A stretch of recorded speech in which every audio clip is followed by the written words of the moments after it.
Hello students, आप सभी को मेरा प्यार भरा नमस्कार।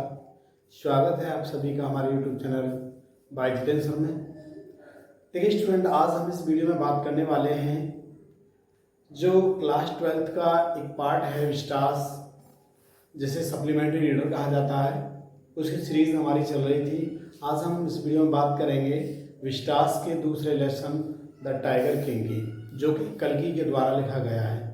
तो देखिए, आज हम इसका समरी बताने जा रहे हैं स्टूडेंट, और समरी बहुत ही एकदम सुंदर शब्दों में अच्छे और सरल भाषा में आपको समझाएंगे कि आपको बिल्कुल समझ में आएगी। तो बने रहेंगे आप मेरे साथ वीडियो में। देखिए, हम टॉपिक वाइज हम आपको समझाने वाले हैं।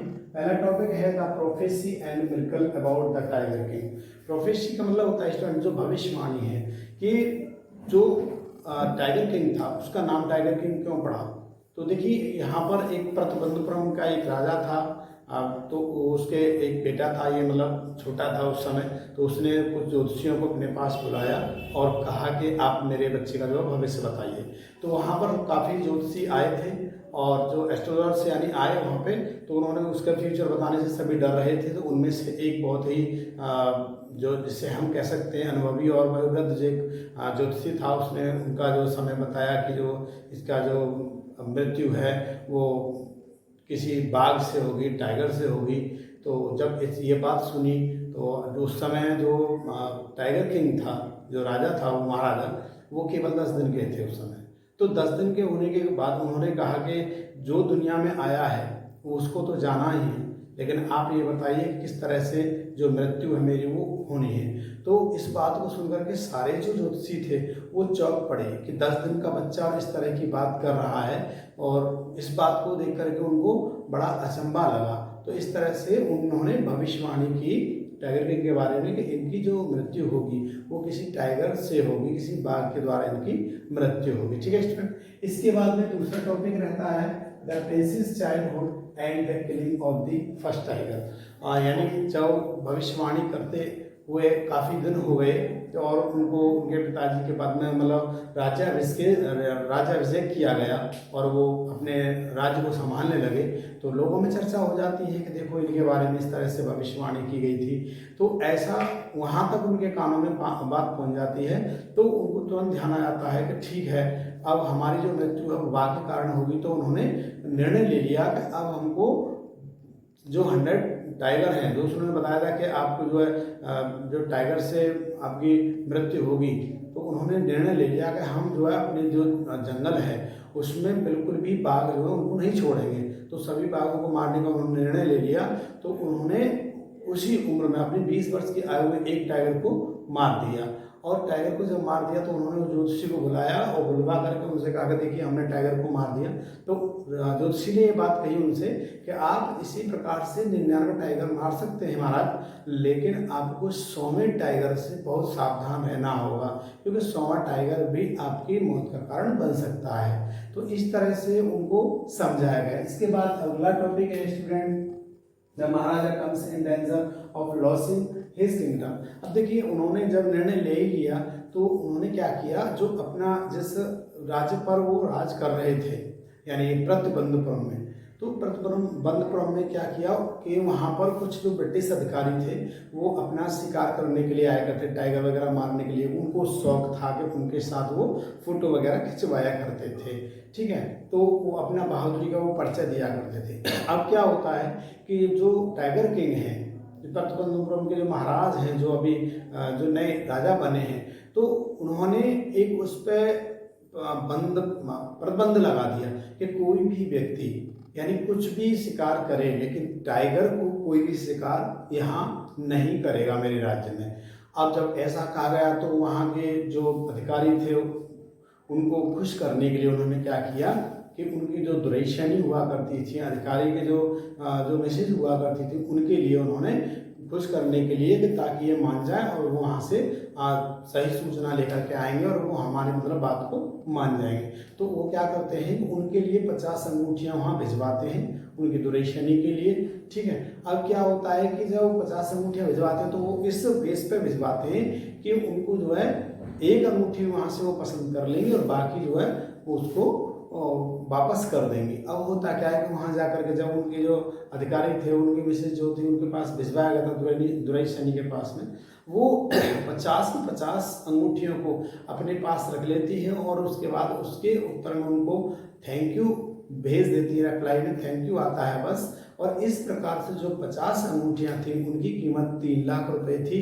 और इस प्रकार से उनका जो राज्य था वो कर्ज में डूबने का उसमें डर रहा और कर्ज से उनका जो है जो उनका राज्य चल रहा था और वो उनको खतरे में लगा के मैंने ये क्या कर लिया, यानी कर्जे में आ गया था राज्य। ठीक है, इसके बाद में अगला है scheme to kill the remaining tigers. और अब क्या होता है कि जब वो उन्होंने इसके बाद में, इससे पहले उन्होंने टाइगर मारना स्टार्ट किया तो उन्होंने 70 बाघ अपने ही राज्य में कंप्लीट कर लिए थे, मार दिए थे 70 बाघ। अब उनके पास 30 बाघ बचते हैं तो वहाँ पर उन्होंने क्या किया कि आगे के बाघ मारने की एक योजना बनाते हैं, स्कीम बनाते हैं वो कि किस तरह से हमको जो अन्य बाघ हैं, जो बचे हुए रिमेनिंग हमारे टाइगर हैं, उनको हम किस तरह से मारेंगे। तो उन्होंने क्या किया कि जो दीवान वहाँ रहते थे उनके दरबार में, उनको आदेश दे दिया कि अब हमारी जो आप शादी की तैयारी की जाए, किसी राजकुमारी से हमारी शादी की जाए। लेकिन उन्होंने ये बता दिया कि शादी हमारी ऐसी जगह से की जाए कि जहाँ पर हमारे जो ससुर रहते हैं वहाँ आसपास बाग, यानी जो बगीचे होने चाहिए, जंगल होने चाहिए जहाँ पर बाग होंगे। उनका जो ध्येय था शादी करने का, केवल यही ध्येय था कि हम सिर्फ जो शादी करेंगे तो ऐसे क्षेत्र से शादी करेंगे जहाँ पर टाइगर्स होंगे बहुत सारे, और हम उनको मार करके अपना जो है जो लक्ष्य है उस तक हम पहुँच सकें। तो इस प्रकार से उन्होंने अपनी स्कीम बनाई। स्कीम बनाने के बाद में फिर क्या होता है, to escape the Maharaja the Dewan arranges the 100 tigers. अब इससे पहले क्या होता है कि उनकी शादी कर दी गई, और शादी जब हुई राजकुमारी से तो उनके यहाँ पे भी उनके जो ससुराल थी वहाँ भी बाघ थे। अब होता क्या है कि वहाँ जब उनकी शादी हो गई तो जब भी वहाँ पर टाइगर किंग जाते, और टाइगर किंग जब जाते तो वहाँ 5-6 जो टाइगर्स हुआ करते थे, बाघ हुआ करते थे, उनको मार दिया करते थे। इस प्रकार से जो राजा महाराजा थे उन्होंने 29 बाघ अपने कंप्लीट कर लिए मार करके, और अब एक बाघ रह जाता है। तो एक बाघ जब रह जाता है तो वो कहता है कि या तो एक बाघ की व्यवस्था की जाए, अन्यथा आप सभी से सबकी जो संपत्ति है, उसके दरबार में जो भी कार्य करते थे दरबारी, जो भी उसके दीवान वगैरह थे, उनसे कह दिया कि या तो आप 100 जो टाइगर है, 100वां जो बाघ है उसकी व्यवस्था कर दीजिए, अन्यथा आपकी जो सारी संपत्ति है उसको कब्जा लिया जाएगा और आपको नौकरी से भी निकाल दिया जाएगा।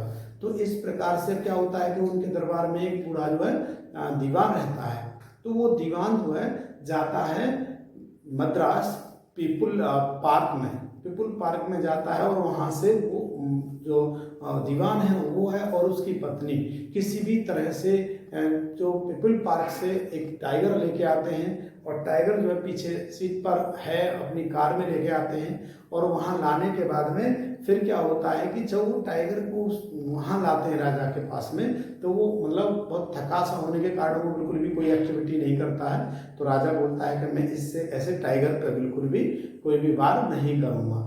अब इसके बाद क्या करते हैं कि जैसे ही वो राजा जो है तैयार होता है तो कैसे भी उनको बड़ी ज़बरदस्ती करके जो है उसको कार में से बाघ को निकाल दिया जाता है, और बाघ जो है थोड़ा चलने लग जाता है, भागने लग जाता है। तो राजा क्या करता है कि उसके जो गोली मार देता है, जो महाराजा प्रतबंधपुर का जो महाराजा था तो वो उसके गोली मारता है। अब गोली जैसे मारता है तो वो गोली जो है वो 100 टाइगर के कान पर होकर के निकलती है, तो वो बेहोश हो जाता है और वो गिर जाता है।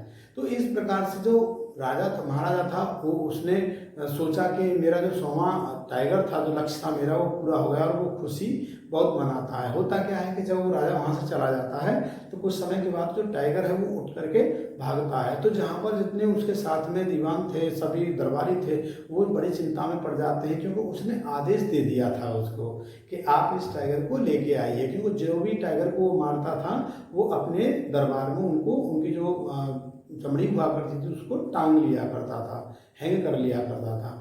अब क्या होता है कि वहाँ उस टाइगर को दरबारियों ने, यानी जो भी शिकारी और थे या उसके साथ राजा के जो भी लोग थे, उन्होंने उसको मारा और मार करके उसे ले गए।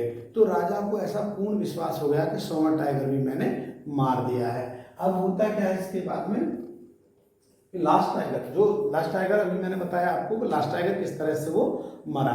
तो अब यहाँ क्या होता है, राजा बहुत खुशी मना रहा होता है, अपने दरबार में खुश होता है। होता यूँ है कि ये राजा के एक पुत्र होता है, और पुत्र होने के बाद में जो अपने पुत्र की तीसरे जो जन्मदिन को वो मनाने की तैयारी कर रहा होता है। अब तीसरे जन्मदिन को मनाने की तैयारी कर रहा होता है, तो वो सोचता है कि हम अपने बेटे को जन्मदिन पर कोई ऐसा उपहार दें जो कि हमारे जीवन से जुड़ा हो।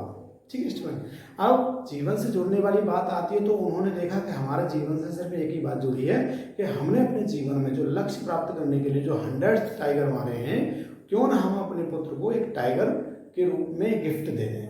तो वो जाते हैं एक दुकान पर, और जो कारपेंटर होता है वो वुड जो टाइगर होता है उसको लेके आते हैं और उसको अपने बेटे को दे देते हैं तीसरे बर्थडे पर।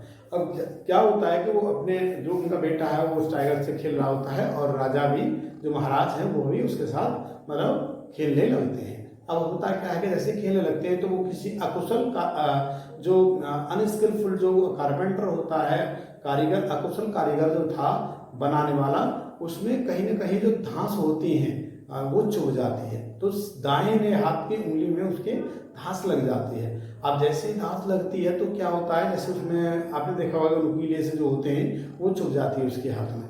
अब जैसे चुभती है तो वो धीरे धीरे करके क्या होता है, वो उसमें जो आगे जो जैसे सेप्टिक कह सकते हैं उसको, वो फैलती जाती है और वो रुकती नहीं है। फिर क्या होता है कि मद्रास से 3 चिकित्सक बुलाए गए कि राजा का इलाज कराने के लिए। तो उसको जो है थिएटर में ले जाते हैं, और ले जाने के बाद में उन तीनों राजाओं ने तीनों डॉक्टर्स ने और चिकित्सकों ने बहुत ज़्यादा कोशिश की, लेकिन वो जो है राजा को किसी भी तरह से नहीं बचा पाए।